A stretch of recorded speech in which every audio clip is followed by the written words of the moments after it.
something.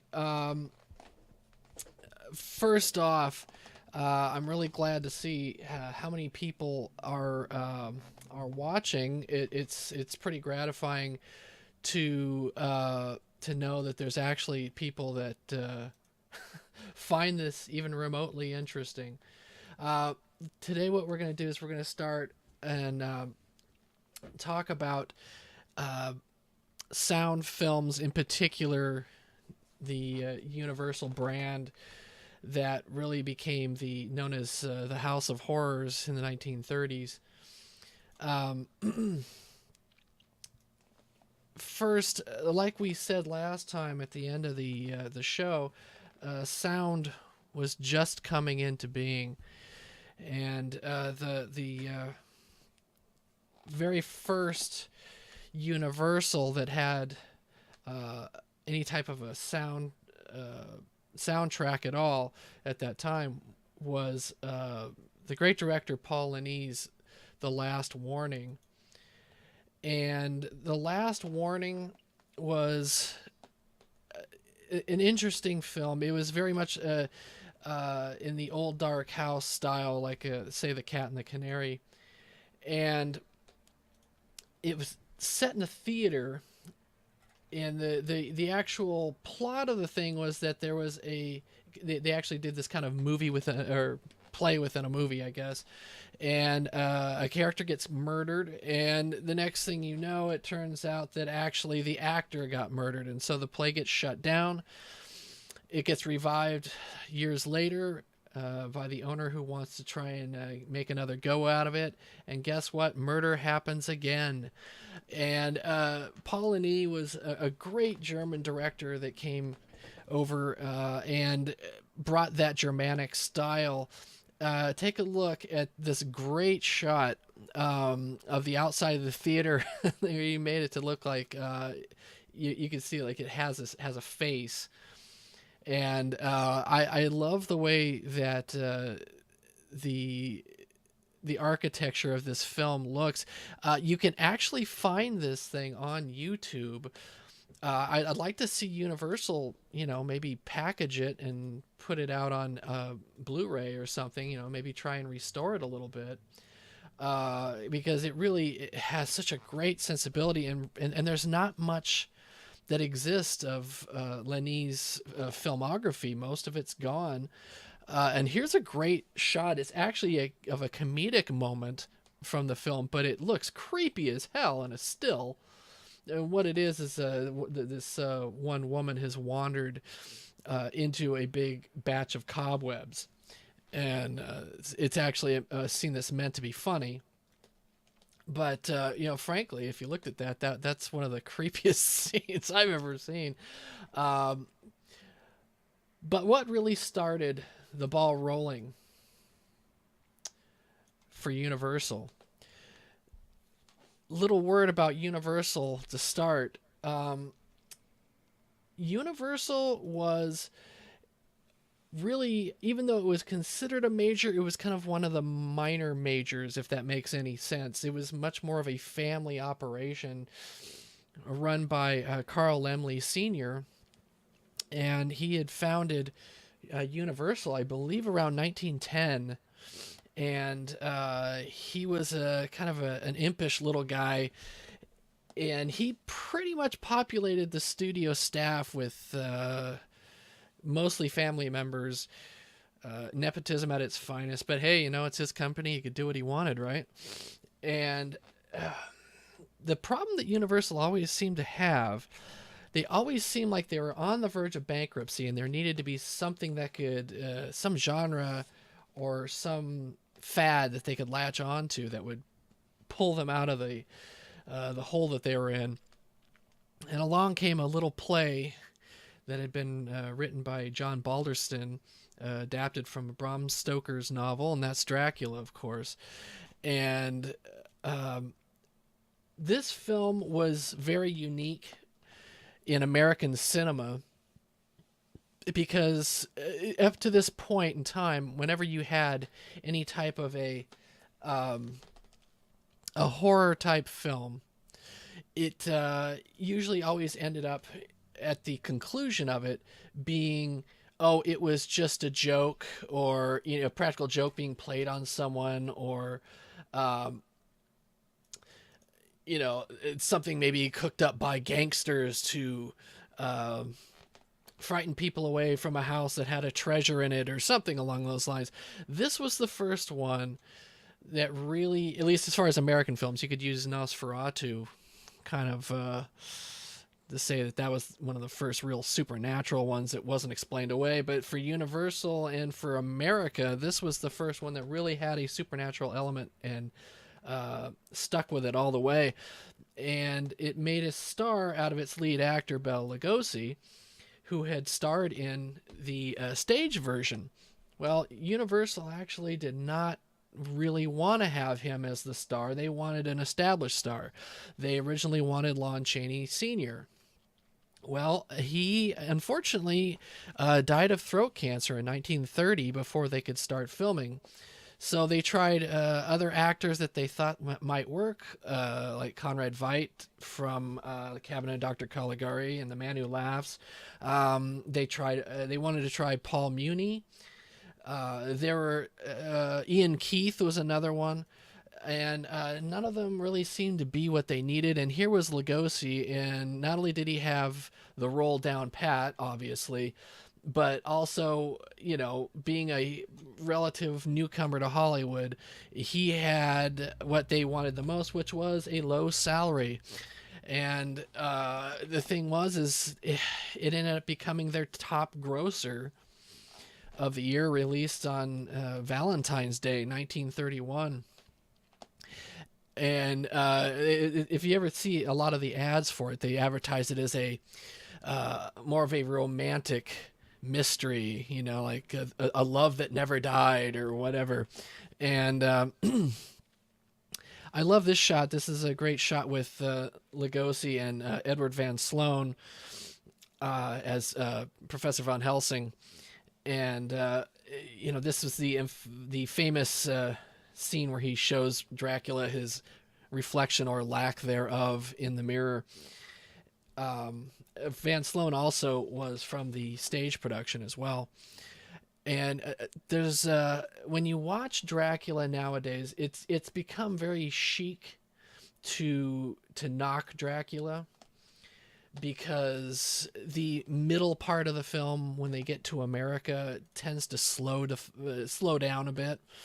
It betrays its stage-bound origins.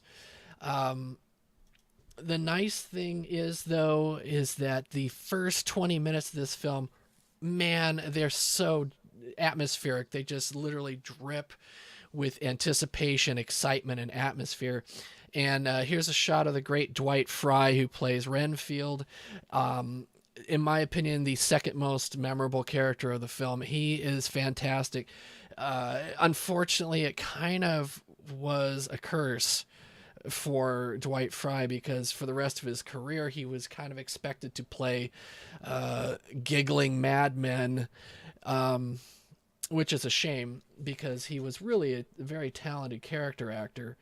But one of the things that is not known by today's public is that it was kind of a policy at the time, in the early days of sound, to do two versions of a film, or several actually, one in English and then different versions for other countries in their languages. There would be like a French version, a German version, Italian, whatever.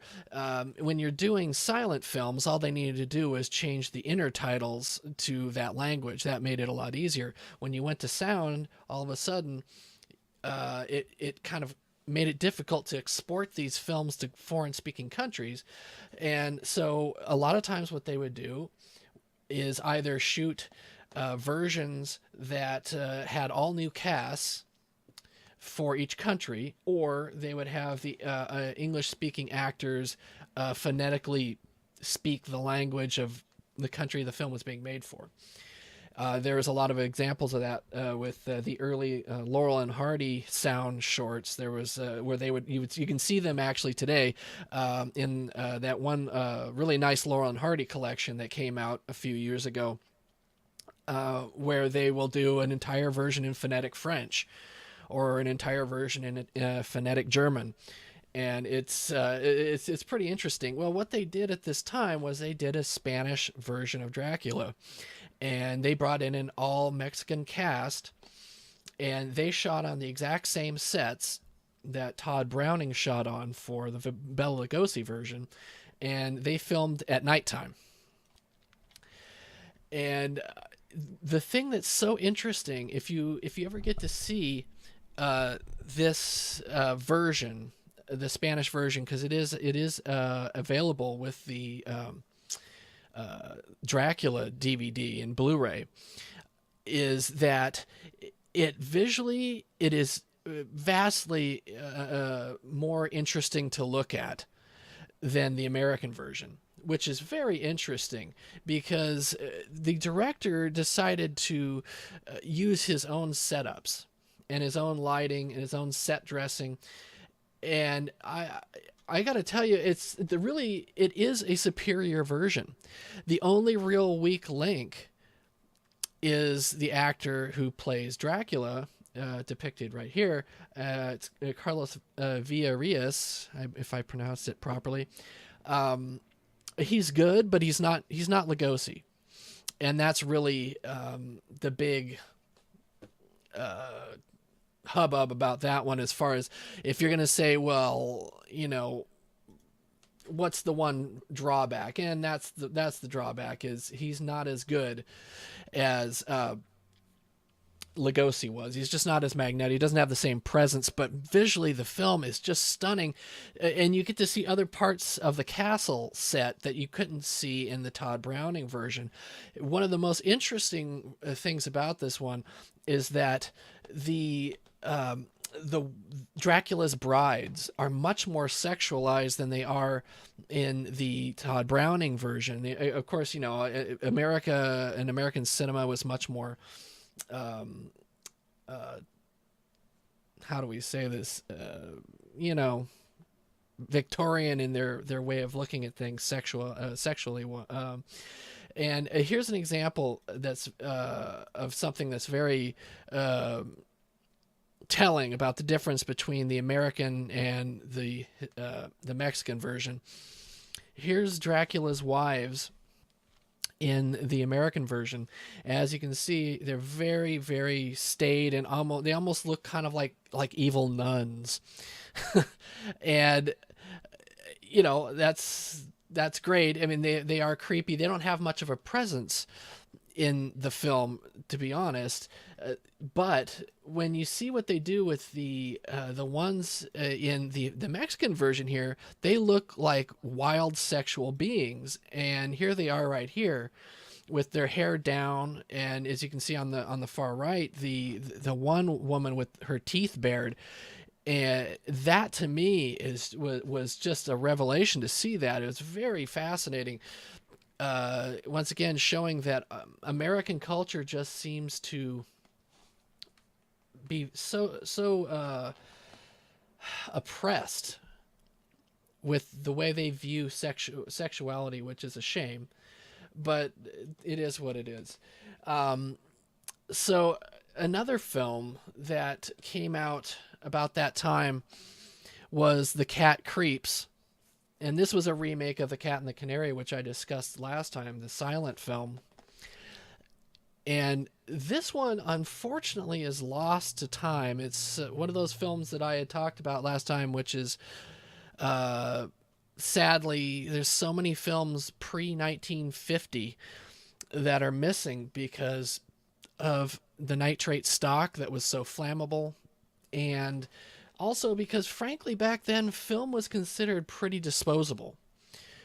Unless something was a huge hit, they really didn't think twice about the fact that, oh, hey, I got, maybe we could reuse this down the road or something, and re-release it and make more money. This one, the stills that you see from this film are so exciting to look at. They have such a great visual style, and it makes you really regret that they don't the print doesn't exist. I'm always holding out hope, because every once in a while a film will show up that we thought had disappeared, and every time that happens, it's just so exciting. I love this shot, the cat, as he's called, the villain there with the big bug eye and everything. He doesn't look quite as cool as in the 27 version, but it's still, and you can actually see if you look at the heroine and the way that the villain is there, very theatrical looking. It still kind of has like a vaudeville stage kind of look to the acting, very almost like, like the silent era. And my favorite here is the shot of the guy that they were there for they're there for the reading of the will of Cyrus West. And there he is, and of course the inevitable eyes looking through the holes in the portrait there. Cheesy then, cheesy now, but still there's something about it that is just so much fun, right? So, but again, lost to time. It doesn't exist anymore. Well, the next thing that came along, because Universal, like any studio, wants to keep making money. They want that money train to keep rolling. So of course, what seemed to fit that mold? You want something that's original but inexpensive, and Frankenstein, of course, public domain. We can adapt Frankenstein, right? We can do that and not really have to pay much for that. And of course, the initial idea was to bring Bela Lugosi back to play the monster. He's their new horror star, and that's one of the things that Universal had done, was they really created in this era the horror star, and the two main guys, of course, were Bela Lugosi and the star of our film here, Frankenstein, Boris Karloff. Well, Lugosi did not want to do it, because he felt it was beneath him to do a role that had no dialogue and would be buried under a ton of makeup. So, what's Universal to do? They could try and get a big star, but again, Universal, not the richest studio. They just happened to have a guy on the lot that had been doing a lot of small character roles that the director, James Whale, met in the commissary and looked at him, because the guy was very thin because he wasn't making a lot of money. He was kind of emaciated, and he thought this guy would look absolutely perfect. And he was right. And that was the great Boris Karloff. At the time, he had just done, I believe, the film The Criminal Code, and playing a gangster, which was really not his thing. With his British accent and his slight lisp, it really wasn't suited to him. But this was the role that changed his career forever, and to an extent kind of put a big dent in Bela Lugosi's career. The makeup, first of all, if you take a look at the makeup, anytime you ever see this film, it is the makeup in it is really stunning. If you take the time to look at it and how they photographed it, it really was amazing. And Karloff actually took out a plate for some of his teeth in his mouth to make his one cheek sunken in, to add to the effect. And I have always thought that this, to me, I love Dracula, but for me, Frankenstein is the superior film. And one of the big reasons for that is the pathos that's in the film that Karloff brings to that role. It could be a one-dimensional role of just this monster. He doesn't have any lines. He doesn't speak. He just kind of growls, and that's it. But he takes this character and makes you feel sorry for him. He's lost. He's lonely. He doesn't know what's happened. And, and Colin Clive, by the way, is fantastic as Dr. Frankenstein, who says you see here. And I think that both Karloff and James Whale, the director, I think they both brought something to this film that Universal was not expecting. And the box office receipts were through the roof. They knew they had a hit. And one of the examples of why this film was such a hit is this next scene right here. This is the scene that became infamous down the road, where the monster meets the little girl, and she's throwing flowers into the water to watch them float. He is so thrilled and overjoyed, and you can see the joy in his face because he's realizing here's the first person who hasn't run away, that is not scared of him, and she's showing him how to do something fun, and he loves throwing the flowers into the water, and then he runs out of flowers. And he sees her as something beautiful like the flowers, and she'll obviously float like the flowers, right? Well, he throws her in the water and she drowns. And it's not out of malice, and you can see the look on his face. He's terrified at what he's done. He's extremely upset. And it's a wonderful moment in the film that really shows what Karloff and Whale bring to this character. And in subsequent re-releases, they trimmed the scene in a really terrible way. You know what they were going for, but it really kind of blew up in their faces. I don't think it really became what they thought it would be. Basically what they would do is they'd cut it right as he's reaching for her. Well, unfortunately, that basically kind of gives the impression of something rather unsavory, when the next time you see her, her lifeless body's being carried by her father through the town. So you kind of are like, oh God, what'd he do? Well, he didn't do anything like what they imply, but unfortunately, that's where your mind goes. And the subsequent restoration that happened recently, they've restored that scene, as well as the line of dialogue that Colin Clive had earlier, which was they initially had they cut it by putting dubbing lightning and thunder over his line because they felt it was blasphemous. He says, "In the name of God, now I know what it feels like to be God." And they didn't like that. The Catholic Legion of Decency had a dump, and so they blocked that audio. But oh well. So Lugosi still under contract.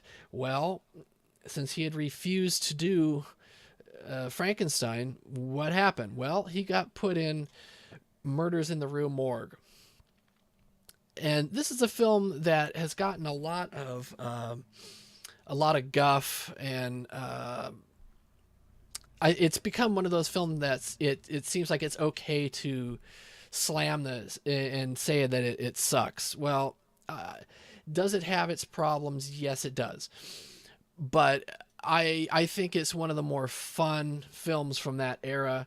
It has some of the most beautiful sets, which I'll show you right here. Here's some of the rooftops of Paris as depicted in this film. There's Eric the Ape carrying our heroine over the rooftops of Paris there. And the best part about this film, as it was with most of the films that he starred in, the best thing about this film was Bela Lugosi. He plays an out and out psycho character in this, and he's brilliant at it. Dr. Miracle is convinced that there's a link with evolution between man and ape, and he decides that he's going to find a way to basically impregnate a human woman with an ape's blood. And this scene right here is with the great Arlene Francis, who later went on to appear on shows like What's My Line in the 1950s and 60s. She's a prostitute that he's been trying to experiment on, and it doesn't go well, and she dies. And right there, he's yelling at her corpse before they dump it in the river. This was another film that was very controversial because of its treatment of, again, evolution, which at that time, of course, was not high on people's lists of things that they wanted. to see, apparently. And it's a tough film to deal with because there's so much good about it, and yet there's some things in it that are absolutely silly. The leading lady, Sydney Fox, was, while beautiful, was really not the greatest actress, and she was kind of forced on the director. And the weirdest thing and the biggest insult is that she gets billed above Lugosi, which I find just bizarre. Um, and being as he was the bigger star than her, nobody remembers Sydney Fox anymore. Well, director James Whale, who did Frankenstein, moved on to another classic film, and that's The Old Dark House, starring our own Boris Karloff, of course, but also Charles Laughton, who everybody loves, and Gloria Stewart, who went on to fame, at least in our time, with Titanic. She was the old lady in Titanic. And this film was doing what James Whale loved to do, which was black comedy. And nobody does black comedy like James Whale. And what you have here is a group of travelers that get stuck in the rain in a horrible storm, and they seek refuge at this old house. Well, the old house is populated with a lot of really weird, creepy people in this odd family. There's the great Gloria Stewart on the right. And the best part about this film, I will tell you, though, if you ever get to see it, because yes, thankfully it is available, is the amazing Ernest Thesiger. And there he is, pursing those lips. He has one of the best lines in the film, and unless you've seen the film, it will make no sense to you why it's such a great line. But the line is, "Have a potato." And it's said with the utmost in contempt. It's a hilarious line and a great scene. That Thesiger was one of those actors that was definitely underrated and not really. He's not as remembered today as he should be. Here's an example of one of the great standing sets used in The Old Dark House, and they reused it over and over again. That great staircase. I love the look of the staircase. But Whale's masterpiece was yet to come. That was a little bit later. But one of the things that they kept doing was they really made sure they kept Boris Karloff busy. Karloff had one real advantage over Lugosi, and that was that he really had much more of a grasp of the English language, and he was easier to understand, obviously, because he was British, whereas Lugosi was hampered by a thick Hungarian accent. And The Mummy is a film that has been remade, but never the same way as the original plot. When you see The Mummy, it's much more of a supernatural romance, if that makes any sense. The actual mummy makeup is barely seen, and here's an example of the mummy makeup, which you really only see in this one scene. And it was an elaborate makeup that if you ever get to see an HD print of the mummy, you will see the way they made his skin look like paper is absolutely just fantastic, and it makes you wish that they had kind of stuck with that, for the whole movie. But that's not what the movie's about. It is a romance, and his character comes back to life and believes this woman is a reincarnation of his lost love. That's the great Zita Johann there on the right. And it's a touching film. It's one of the only films directed by Karl Freund, the great cinematographer. And, it's one of those films that I think today might be a little slow for people used to, how do I put this? more faster paced stuff, I guess would be the way I would put it. But next up was a film that Universal did so well, and that was the low budget B film that reuses old sets. And that's Secret of the Blue Room, which starred, I like how it says, if you look at it, it says 10-star productions. Like there's 10 big stars in there. Well, really, there's only a handful. We've got the beautiful, talented Gloria Stewart once again, and Melvin Douglas, Warren William, and my personal favorite, Lionel Atwill. It's a fun little short movie, and it reuses sets from Dracula. It reuses sets from the the old dark house, and but it does it in a way that they redress them so they don't look the same. Unless you're someone like me who's a real nosy pain in the ass, who's always looking for things like that, they're not as easy to recognize as being reused. But it's a fun little film where you have this mystery in an old room at this castle that, well, anybody stays overnight in it dies. And so this group of suitors for Gloria Stewart's character, they all show up there, and one of them decides to stay the night in that room, and lo and behold, he vanishes in the middle of the night. And the mystery is off and running from there. And it's only about an hour long. I think it's 59 minutes.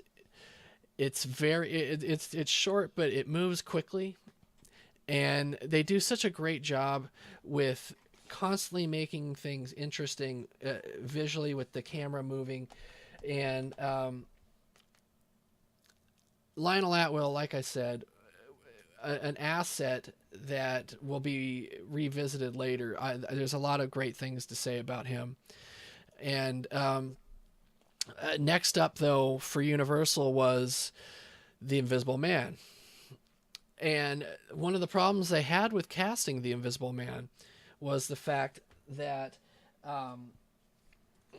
how do we cast somebody to play the Invisible Man, a character that will only basically be seen at the very, very end, because he's invisible for the entire story? What actor is going to want to do that, right?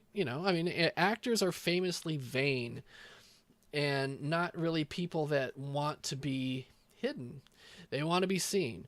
And thankfully, what they were able to do was they were able to get an up-and-coming stage actor and recruit him for this, and he leaped on it. And the best part about it, he had something that was very necessary, and that was an amazing speaking voice.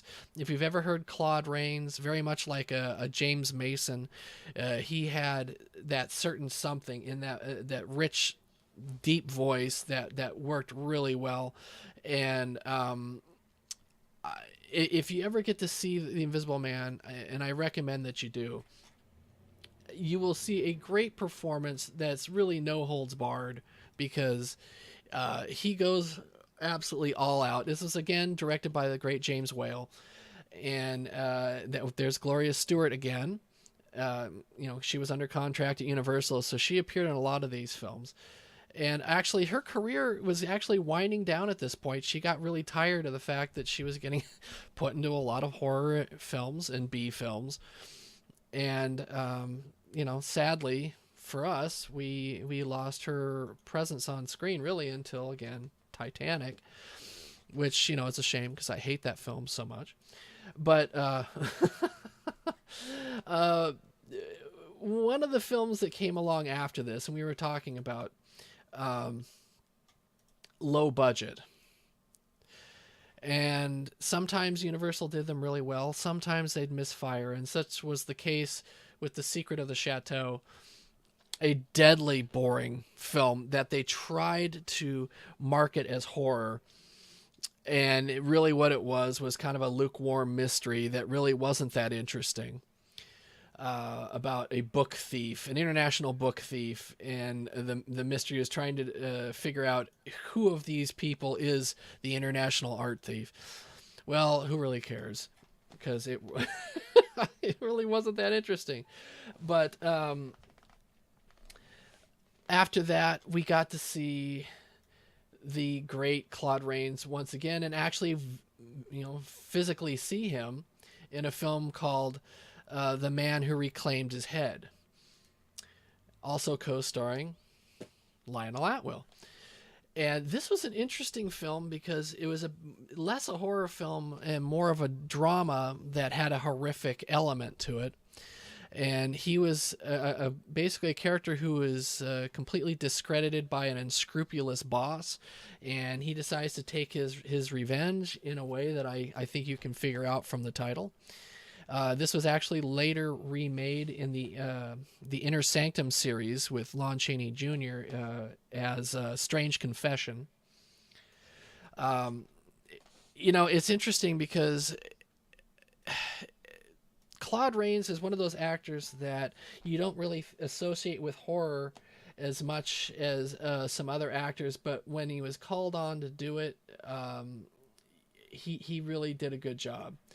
And again, the next film on my list is another low budget attempt from Universal, and it's called Life Returns.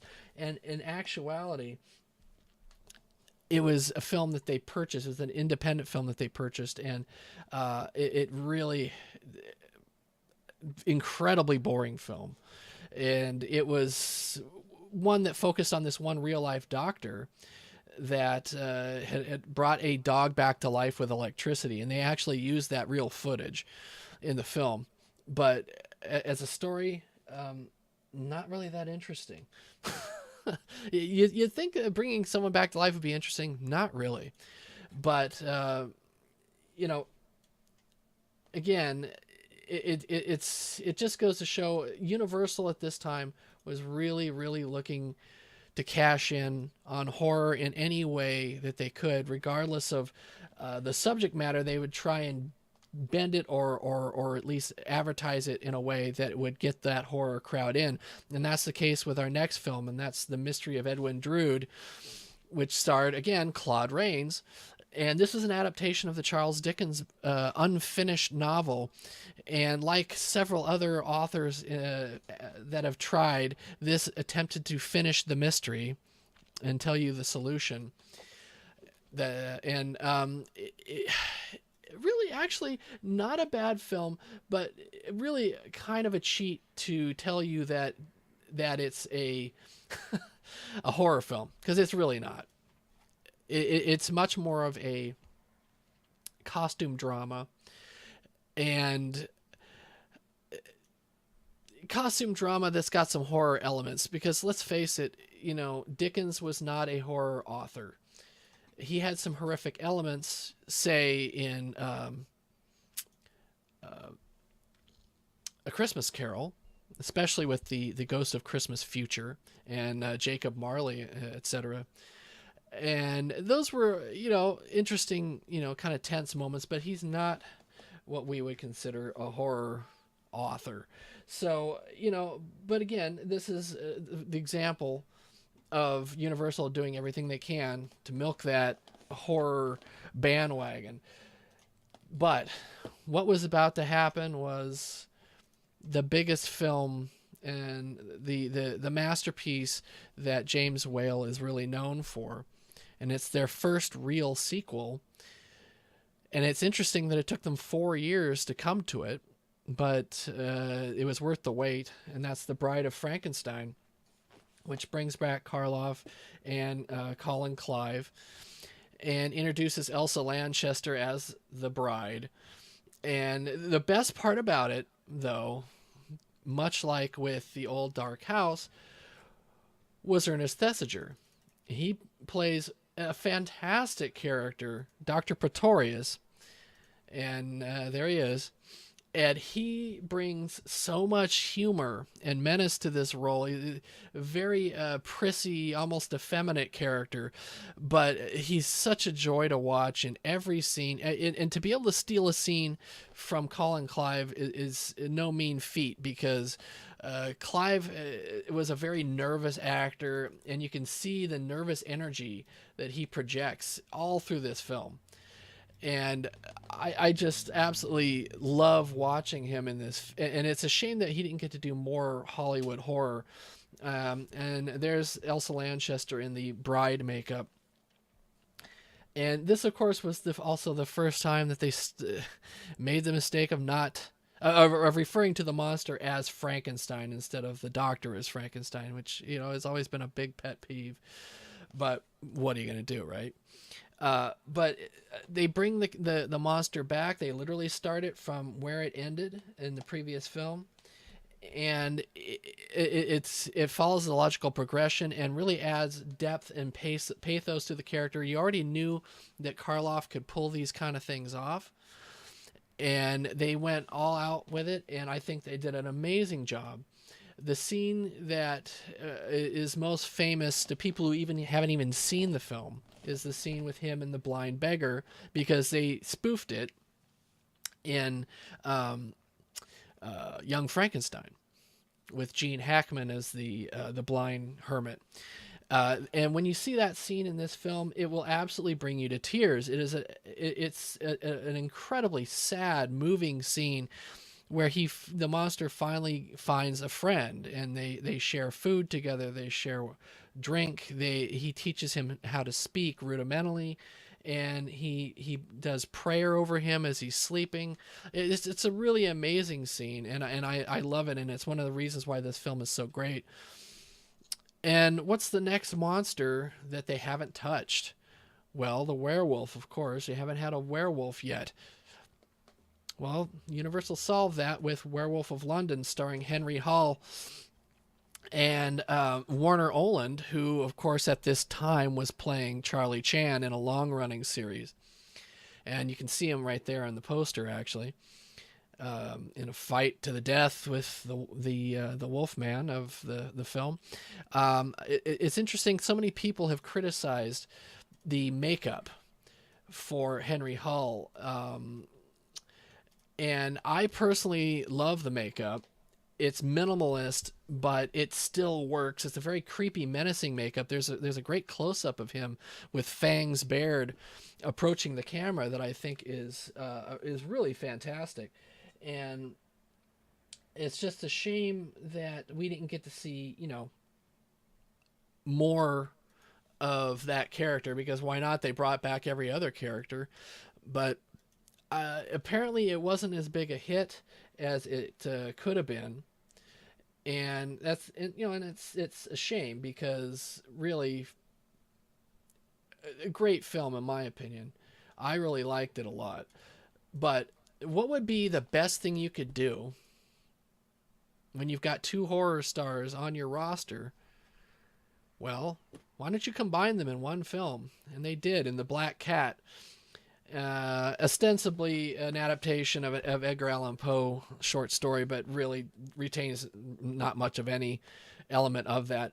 But this film, man, this to me is the best of the Karloff-Lugosi collaborations, because they both get strong characterizations. Neither one is really subordinate to the other, and the way you have the story, it works that you have this couple and Lugosi, their carriage crashes outside of this what used to be a massive grave from a previous war, and this guy built an Art Deco house over it. And the sets in the Art Deco sets are absolutely eye-popping. And the thing is this is actually a fairly low-budgeted picture, but you wouldn't know it from watching it, because it's really fantastic looking. Karloff is a Satan worshiper, and can't get much lower than that, unless he was a Nazi Satan worshiper, I guess. You can here's one of the scenes of him leading a black mass. And this also is a great opportunity for you to see Bela Lugosi in one of his rare good guy roles. And he is there mainly because Karloff murdered his wife and daughter, or murdered his wife and married his daughter. and kept the wife's body sealed in this transparent case so he could look at her all the time. And it leads to what is one of the most controversial scenes, and that's shown right here at the very end of the film. He skins Karloff alive, and you see him do it with the scalpel in silhouette against the wall, so you don't see it actually happening. But it is one of the most god-awful scenes. The fact that it passed the censors at that time is absolutely amazing, because let's be honest, that's one of the most unpleasant deaths you could possibly come up with, right? But it is absolutely fantastic, and it's really great to see Lugosi being given a good guy role, and something to do more than just being menacing. However, their next collaboration, The Raven, brought Lugosi back to what he really does best, of course, which is off the hinge villainy. And he's a huge fan of Edgar Allan Poe, and he has torture chambers in his home, and he talks to this bust of Poe, and he has a raven and everything. And Karloff is a criminal on the run that Lugosi gives haven to, and tricks him into surgery to quote unquote change his face. Well, what he actually does is turn him into a hideous looking monster with a bug eye and everything.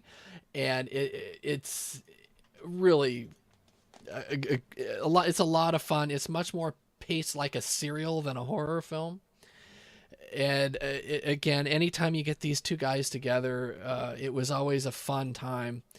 I've always enjoyed any of the films that they did together, even the ones that I thought were lesser projects for the two of them. But really, this is one, if you want to see Lugosi in just all-out batshit crazy villainy, this is the one for you, because he is absolutely over the top, but in a way only Lugosi can. And if you ever get a chance, there's a wonderful set with a bunch of Lugosi films that's on Amazon. And if you ever get a chance it's the Bela Lugosi collection, and it's got this film, and it's also got our next film, which is yet another collaboration with Karloff, and that is The Invisible Ray. The Invisible Ray again gives Lugosi a good guy role, which he must have loved, because he didn't get many of those to do. And Karloff is in this film is the one who is a raving lunatic, and he decides because he gets poisoned with this radium X that he's using for his death ray that he's invented, that he has to get revenge on everybody that mocked him. And Lugosi is actually a good guy scientist who heals crippled children and all those wonderful things that philanthropist doctors do. But unfortunately, things go awry, and of course, being a horror movie, you know what's going to happen. Things aren't going to go quite the way that our hero wants it to go. Well, we talked about sequels earlier with Bride of Frankenstein, and Dracula was the very first horror hit that they had, really. So why not make a sequel? Well, Universal wanted a sequel, but for some reason they didn't want Lugosi in it, and they paid him to appear in Dracula's Daughter. He got paid, but all they ended up using was a wax figure that represents him, and it doesn't even look like him. And I've never understood why they didn't want him in this film. Why not use your marquee actor? However, despite him not being in it, Dracula's Daughter is a highly underrated film that's got some great atmosphere. Edward Van Sloan returns as Van Helsing, and Gloria Holden plays Dracula's daughter, and she's fantastic. And one of the things that this film did so well that at the time was very controversial was it worked lesbianism into the story, where she picks up this young girl who she thinks is going to the young girl thinks she's going to be posing for a portrait, and it's more about the designs that Dracula's daughter has on her, and it's done in a very tasteful way, and yet there were people who were up in arms about it and thought that it was like, ooh, which of course, again, the times. But this shot right here gives you an idea of just how atmospheric the film was. And the thing was interesting is they made her into a very sympathetic character, Dracula's daughter. She didn't want to be a vampire. She wanted to be, cured. And she does spend a big part of that film trying to figure out a way to be cured from that quote unquote illness that she thinks she has. Well, right about this time, Universal ran into a problem. And that problem was Great Britain decided that they didn't want horror films anymore. Now, England was a huge part of their income as far as exports go. And the English horror ban effectively ground Hollywood's horror run to a halt in 1936. Now, it doesn't mean that there weren't horror fans anymore. Universal still had some tricks up their sleeves that they would kind of try and slip out. And one of them was that they had a series that they licensed with Doubleday Books. Doubleday used to put out a series called Crime Club. And it was a series of crime novels. They actually published all of the Saint novels by Leslie Charteris. And they would do is they would take select novels and adapt them as 60-minute B movies, and the one of the most famous ones that they did was The Black Doll. And it's a B film to be sure, but it is a fun film. It's a murder mystery where people are getting killed, and of course in their place and next to their body is a black doll. And there's a lot of hints of voodooism, and that kind of thing. But of course, because it's a mystery instead of a horror film, of course that has to all be explained away by the end, that it's a big elaborate plot, et cetera, et cetera. And as you can see, it does have the great comedian Edgar Kennedy in it, in a comic role as a sheriff. So again, at this time, one of the things that they were trying to do was, there's definitely a horror audience out there, but how do we cater to it without overstepping our bounds as far as, what the public is willing to accept as a general rule, and same with our exports. Another crime club was The Missing Guest. The funny thing is that actually The Missing Guest is really a remake of The Last Warning, which was the film we led this show off with. And, I'm sorry, it's not The Last Warning. It's a remake of The Secret of the Blue Room. And it's pretty terrible. It's really, really a kind of a mess. But, it is what it is. At that time, Universal was scuffling desperately. They were really hurting for money. I personally believe that the horror ban was what was sinking their fortunes at the box office. And the last thing that they really came up with before the big horror revival was The House of Fear. And The House of Fear is the remake of The Last Warning. And it's actually not a bad little B movie. And this played a lot on like creature features when I was growing up, and I loved this film. Not a lot of big names, as you can see: William Gargan, Irene Hervey, Alan Dinehart, Walter Wolf King. I mean, who the hell remembers any of them nowadays? Not saying that there's anything wrong with them, but I mean, they're not big names that people really remember. And so, as the 30s were coming to a close, one of the big hits that was out there was a double feature that was playing. There was a double feature that was playing on the road, and it was Dracula and Frankenstein, the original two films. Well, both of those films were making buttloads of money. It was incredible the amount of money that they made with these films just in a re-release, and there were lines around the block. And so at that point in time, Universal basically decided, you know what, screw it, let's go and try and bring this back, and we'll just have to deal without the British in their participation. Well, what they came up with was the film that I will lead off with on our next show, and that's The Son of Frankenstein, that revived the franchise, brought back Karloff to the mix, brought back Lugosi, and added a couple of new characters and new actors. Let me just say that horror was not just Universal in the 1930s. There was a lot of other films or studios that got in the mix, and that's what I'm going to talk about next time. I hope you enjoyed the episode. I will be back with you next week, and I really enjoy doing these for you. I hope that you enjoy them. I noticed that the views were up from last time, from the previous episode, so that makes me very happy. So thank you for watching, and I will see you next Monday.